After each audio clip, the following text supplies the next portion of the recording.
ఈరోజు ఈ వాక్యం వింటున్న నీ బ్రతుకు వివేయబడిన బ్రతుకేమో, బాధింపబడిన బ్రతుకేమో, తృణీకరించబడిన బ్రతుకేమో, ప్రజల చేత ఎగతాళిని అనుభవిస్తూ బ్రతకాలో చావాలో అర్థం కాక నలగొట్టబడుతున్న బ్రతుకేమో.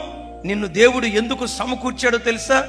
విశ్వసించు. రాగల కాలములో నిన్నే ఒక బలమైన జనంగా దేవుడు మార్చబోతున్నాడు, బలమైన సంతతిగా నిలవబెట్టబోతున్నాడు. మనలను బలమైన సంతతిగా మార్చడానికి మనకు ఏమేమి కావాలో వాటన్నిటిని సమకూర్చేవాడు కూడా ఆ సారథే. నీవంటావు, ప్రభా నేను ఎలా మార్చబడగలనయ్యా? నాకు వనరులు ఉన్నాయా? డబ్బు ఉందా? జనం ఉన్నారా? ధనం ఉందా? వస్తువులు ఉన్నాయా?